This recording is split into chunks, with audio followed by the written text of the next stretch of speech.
Après sa nomination le 8 décembre 2024, la nouvelle ministre de l'Action humanitaire et de la Solidarité nationale a été officiellement installée dans ses fonctions ce mardi 17 décembre 2024 par le secrétaire général du gouvernement Ousmane Ouattara.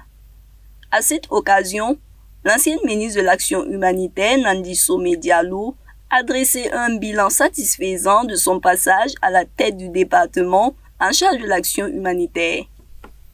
Votre engagement a été le moteur de ces succès et je vous en remercie vivement.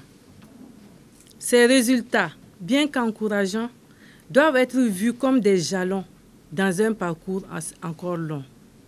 Les attentes des cibles de notre ministère restent immenses et les défis à relever sont multiples, à savoir, premièrement, consolider et poursuivre la réinstallation des personnes déplacées internes, avec la base symbolique de plus d'1 million de retours atteints grâce aux efforts de vous tous.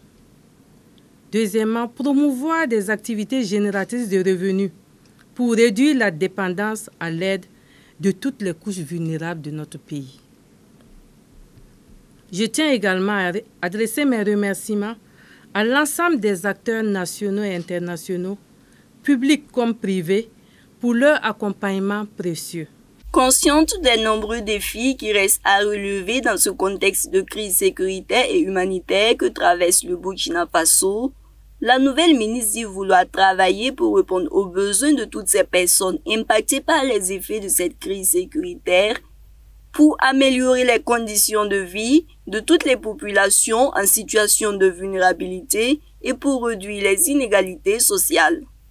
Ces milliers d'enfants, de femmes et d'hommes, en sus de traîner le traumatisme causé par les atrocités de la guerre, se retrouvent dans une précarité extrême et ne demandent que de meilleures conditions d'existence.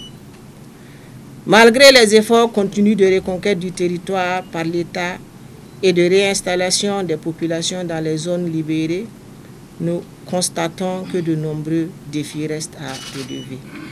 C'est pourquoi, conformément à la vision des plus hautes autorités, nous travaillerons à mieux répondre aux besoins de toutes ces personnes impactées par les effets de cette guerre, d'améliorer les conditions de vie de tous nos concitoyens en situation de vulnérabilité et de réduire les inégalités sociales. Le commandant Passouende Pélagie Cabré Nekaboré a rendu hommage à la ministre sortante pour les résultats fort appréciables obtenus à la tête de ce ministère.